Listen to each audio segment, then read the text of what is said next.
est-ce que nous, Congolais, nous comprenons ce qui est en train de se passer?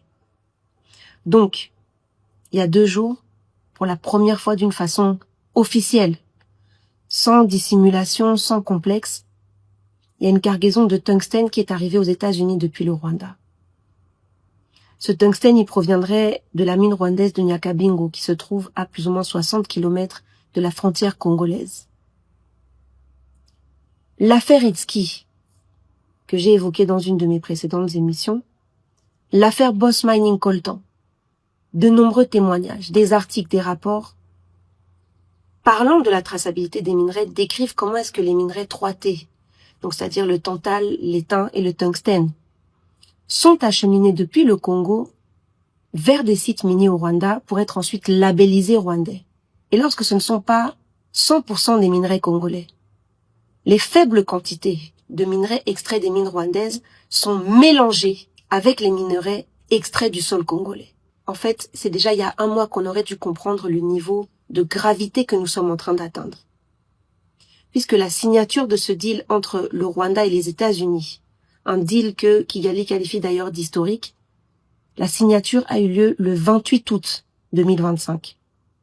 Vous voyez, depuis que nous sommes occupés, au vu et au su du monde entier, depuis que cette administration politique et fiscale parallèle a pris place, ou même le Kenya a un consul, il n'aura même pas fallu plus de 8 mois pour que ce projet sur lequel les États-Unis principalement et leurs proxys rwandais travaillent depuis plus de 3 décennies, pour que ce projet ne se concrétise et que notre pays, le Congo, ne soit annexé. Annexé dans les faits. Mais pendant ce temps-là, vous avez des autorités qui gesticulent de discours, de tricotage argumentaire pour essayer de faire croire au peuple congolais que nous avons signé un accord de paix historique avec le Rwanda. Dans la réalité, nous le voyons. Nous avons des images qui nous parviennent régulièrement. Bukavu et Goma. Il y a des fils du pays qui sont enlevés chaque jour par les terroristes de la milice rwandaise du M23. Vous avez vu dans ces images les colonnes de jeunes qui sont enrôlés de force. Ça, c'est notre réalité. Pas ces pseudo-accords de paix. Et vous voyez ces containers rwandais de tungstène congolais. Ils sont évidemment acheminés par voie maritime, puisque le Rwanda est un pays enclavé. Et sans surprise, c'est par chez William Ruto que ça transite.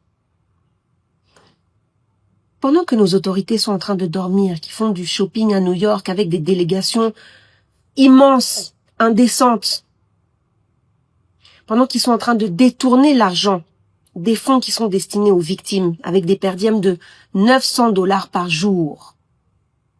Pendant ce temps-là, le pays s'enlise et il est en train de nous échapper.